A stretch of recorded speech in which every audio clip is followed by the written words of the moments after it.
Selamat pagi anak-anak, selamat hari Minggu. Pagi ini kita kembali beribadah, mendengarkan firman Tuhan, memuji nama Tuhan. Mari kita berdoa. Bapa dalam surga, kami bersyukur kalau pagi hari ini kami boleh diberikan kesegaran, kesehatan yang daripada Tuhan. Dan pagi hari ini kami mau beribadah, memuliakan nama Tuhan dan mendengarkan firman Tuhan. Kiranya Tuhan yang memimpin, berbicaralah Tuhan, kami siap mendengarkannya. Dalam nama Tuhan Yesus kami mengucap syukur. Amin. Yuk anak-anak, kita menyanyi sama-sama ya. 1 Timotius 4 ayat 12.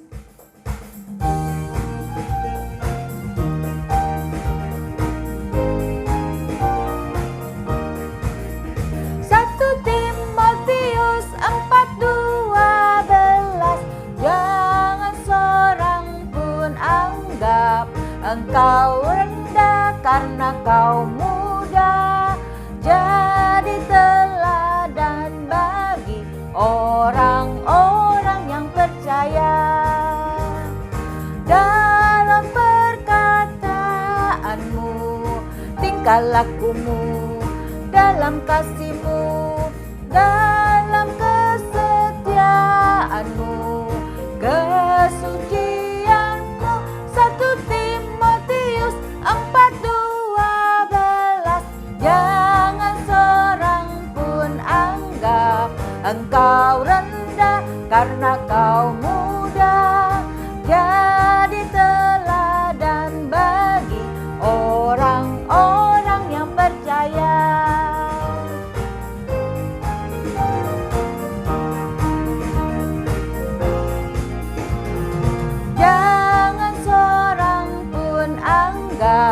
Engkau rendah karena kau muda, jadi teladan bagi orang-orang yang percaya. Dalam perkataanmu, tingkah lakumu, dalam kasihmu, dalam kesetiaanmu, kesucianmu. 1 Timotius 4:12. Jangan seorang pun anggap engkau rendah karena kau muda, jadi teladan bagi orang-orang yang percaya.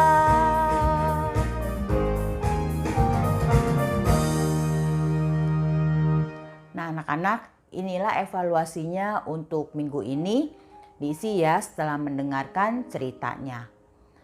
1. Berapa lama tabut Allah di rumah Obed Edom?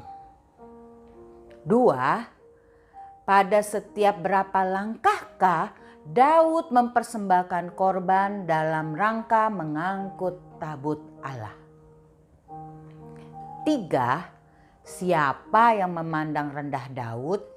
4. Apa yang dilakukan Daud dalam mengiring tabut Allah? Diisi ya. Dan inilah ayat hafalannya untuk minggu ini.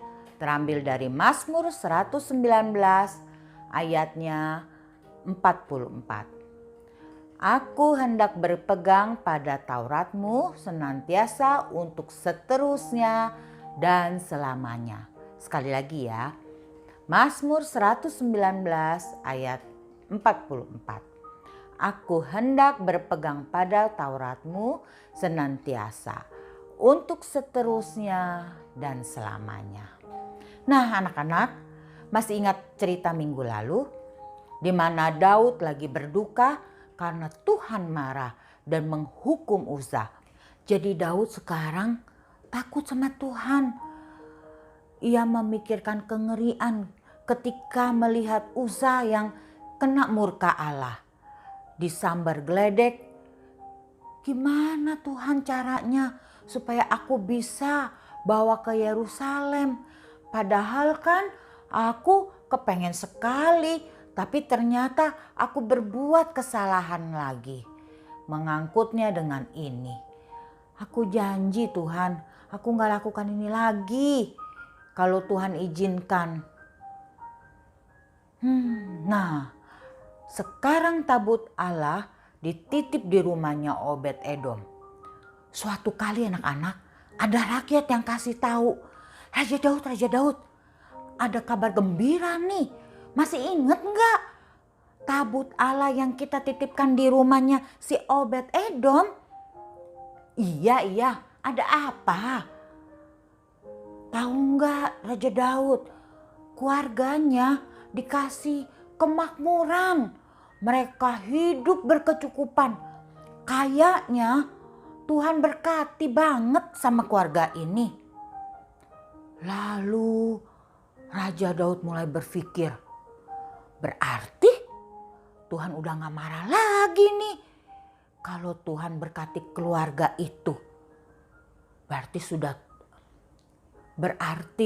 Tuhan sudah reda nih amarahnya.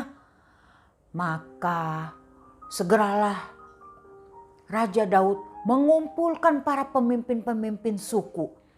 Lalu para pemimpin ibadah juga. Ayo, gimana nih kita akan bawa? Kayaknya Tuhan udah gak marah lagi nih. Kita menggunakan cara yang benar, yaitu diusung. Nah, akhirnya mereka menetapkan hari hanya kapan. Dan pada hari hanya, wah mereka sudah sibuk ya. Raja, gimana? Sudah siap? Kita akan jalan. Lalu mereka sudah atur mana barisan yang duluan, mana yang belakangan. Nah, ini dia yang paling depan menggunakan alat-alat musik dan rakyat-rakyat di belakang. Nah, anak-anak, inilah Daud. Setiap 6 langkah maka dipersembahkannya lembu dan seekor anak lembu gemukan. Jadi anak-anak, 6 langkah dia hitung. 1, 2, 3, 4, 5, 6. Stop. Dia mempersembahkannya lagi. Begitu seterusnya. Kira-kira hampir 4.000 sampai 5.000 ekor sepanjang perjalanan sampai ke Yerusalem.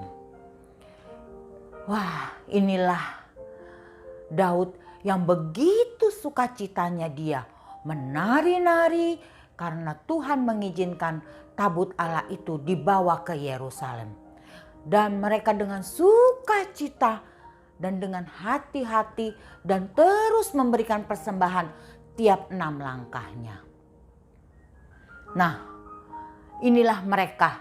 Sampailah mereka memasuki kota Yerusalem.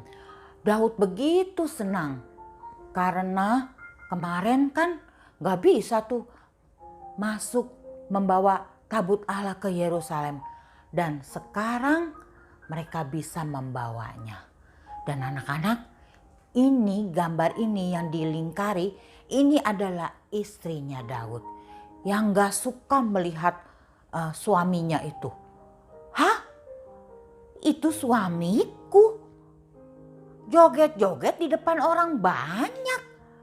Di depan rakyat jelata. Begitu. Wah, gak bener. Istrinya gak suka. Dan anak-anak, lalu tabut Allah terus berjalan memasuki kota Yerusalem itu. Dan masuk ke tenda atau kemah yang Daud sediakan untuk beribadah. Setelah itu anak-anak, Daud memberikan persembahan sekali lagi kepada Tuhan. Dan semua rakyat ikut menyaksikannya, bersukacita, bergembira bersama-sama. Dan mereka diberikan roti bundar, kue kismis, dan sepotong daging. Semua dibagikan. Dan sekarang semuanya sudah selesai dan Daud pulang. Dan ketika Daud sampai di rumah, biasa Daud menyapa istrinya. Halo Mikal. Hari ini aku sangat capek sekali. Tapi Mikal malah mencelaknya. Raja Israel nari-nari di depan umum. Aduh, merendahkan sekali. Merendahkan martabat seorang raja. Tapi apa yang Daud katakan? Hai Mika, dengar ya. Bagi Tuhan, aku rela merendahkan diriku supaya Tuhan dipermuliakan. Pusing, aku pusing. Hei, Cici bengong aja. Emang kenapa? Aku lagi sedih, Jo. Sedih? Sedih kenapa? Cici nggak punya kuota? Mau pakai HP Jojo aja? Bukan, Jo. Habis? Kenapa dong? Nilai matematikaku jelek, Jo. Hah? Jelek? Remet dong. Enggak, Jo. Cuma dapatnya pas-pasan gitu. 75. Yah, Cici susah sih dibilanginnya. Coba ikutin saran Jojo. Pasti dapat bagus nilainya. Saran kamu mah menyesatkan, Jo. Menyesatkan gimana? Tujuannya tuh bener kok. Yang penting nggak dapat nilai jelek. Tapi Jo, nyontek kan saranmu itu melanggar firman Tuhan. Cici emang BODO. Apa tuh? Bodoh. Ketimbang nyontek dikit aja susah. Sekarang sedih karena nilainya jelek. Emang Cici BODO. Jojo jahat. Jojo jahat.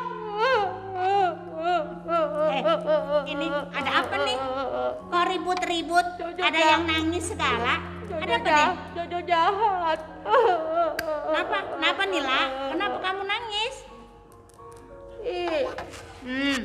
Jojo katain Nila bodoh. Oh, kenapa Jo?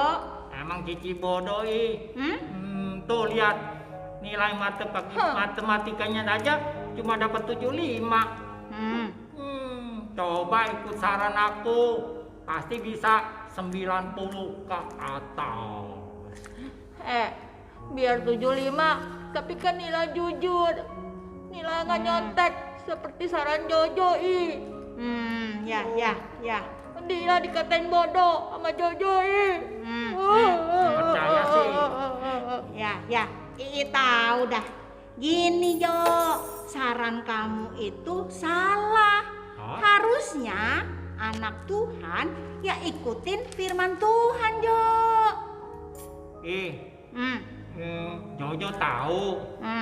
Tapi ikuti firman Tuhan terus dapat nilai jelek, itu kan bodoh namanya.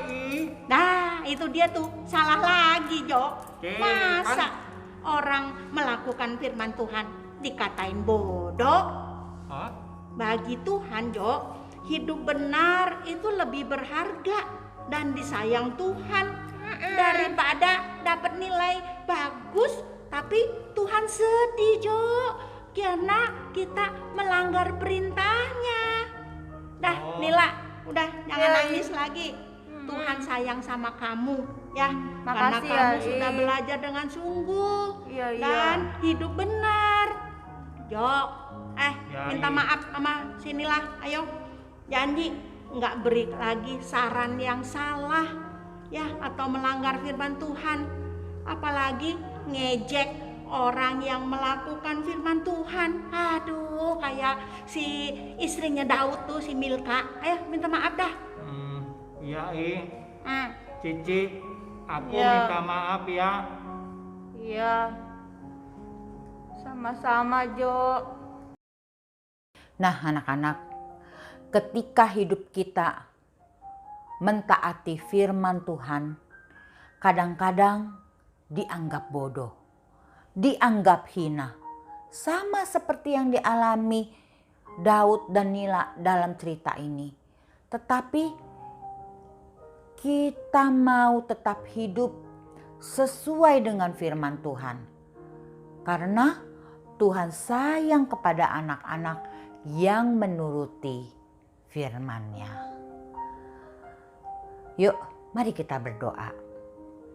Bapa dalam surga, terima kasih untuk firman-Mu pada pagi hari ini.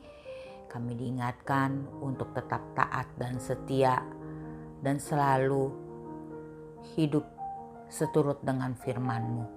Kiranya Engkau yang memimpin hari-hari kami, Engkau yang menyertai kami. Kami menyerahkan hidup kami ke dalam tangan-Mu. Dalam nama Tuhan Yesus, kami sudah berdoa. Amin. Nah anak-anak, inilah evaluasinya. Jangan lupa diisi ya. Selamat hari Minggu. Tuhan Yesus memberkati.